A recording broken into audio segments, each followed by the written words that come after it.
সবাই কেমন আছে? তো ওয়েলকাম টু যা ইচ্ছে তাই। আজকে আমরা স্টোরি রিড করব। আমাদের ফার্স্ট স্টোরি হচ্ছে দ্য ব্রেমেন টাউন মিউজিশিয়ানস। তো চলো শুরু করা যাক। The Bremen town musicians. The miller's donkey had grown old and found it more and more difficult to carry the heavy load that his master put on his back. He heard his master grumbling to the neighbors about the donkey becoming a useless burden. This worried him a lot. Before his master could find a way to get rid of him, the donkey decided to run away. I will go to the town of Bremen and become a town musician, he thought. On his way, he found a dog lying on the side of the road, looking miserable. "Hullo, friend," he called out. "What ails you?" "Old age, my friend," replied the dog. "My master has no more use for me because I can't hunt now. So he was planning to kill me. I ran away quickly." "Why not join me?" asked the donkey. "I'm on my way to Bremen, where I will be a town musician. I will play the lute and you can beat the drum." "That's a good idea," said the dog as he got up, shook himself and trotted along beside the donkey. A little further on, they came upon a large tawny cat sulking by the roadside. "Hullo, why are you sitting there looking so grumpy?" asked the donkey. "What do you expect?" said the cat.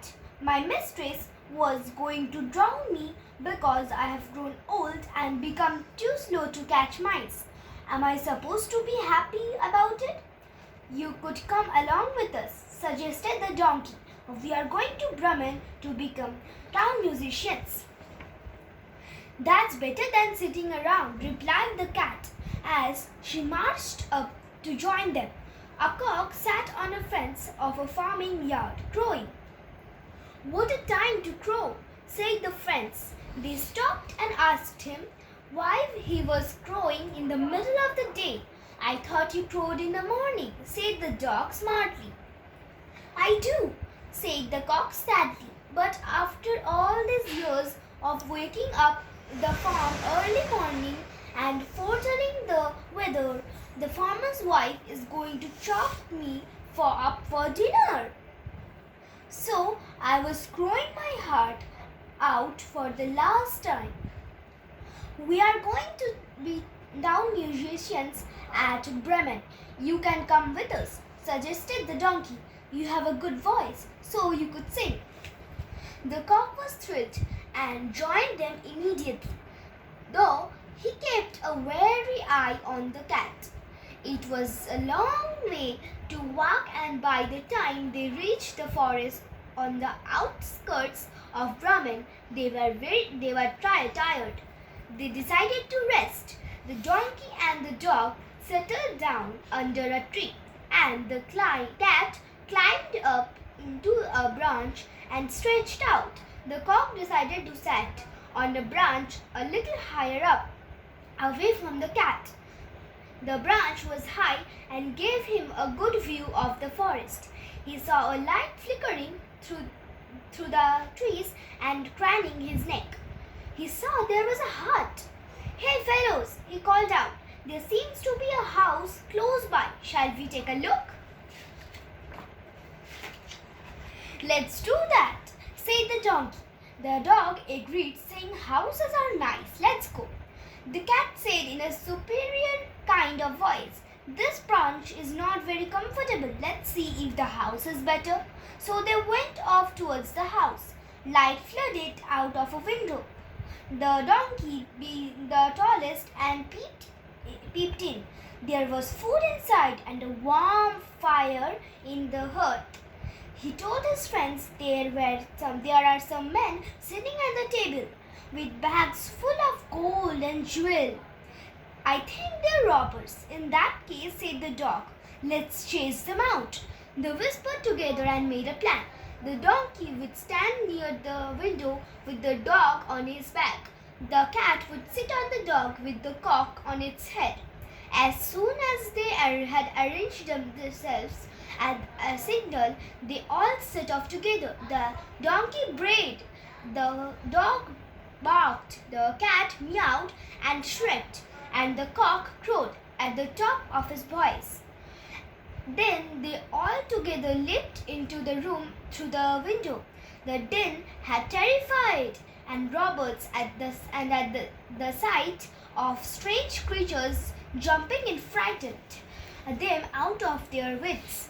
They ran out of the hut screaming in fright. A ghost! A monster! Help! Help! They huddled outside under the trees wondering what to do. Meanwhile, the four friends enjoyed the feast and blowing out the candles. They settled down to sleep. The donkey stretched out on some straw in the yard. The dog found a comfortable place behind the door. The cat curled up on the ashes in front of the hearth, and the cock perched on a beam near the ceiling. The robbers, shivering under the trees, waited till they saw the lights being put out. Our goal's inside, said one of them. What should we do now? They whispered and consulted one another. Finally, the robber chief said to one of them, "You go in and check out what is happening. We have to be sure the monster's gone."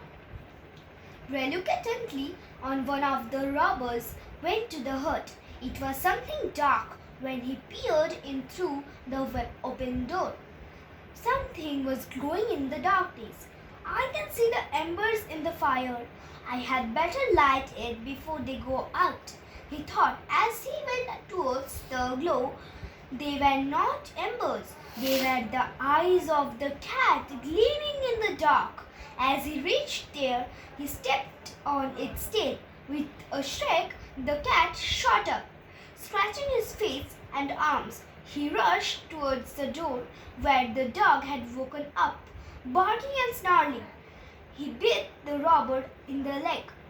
The robber fell back, running towards the yard, where the donkey let off one kick with his hind legs.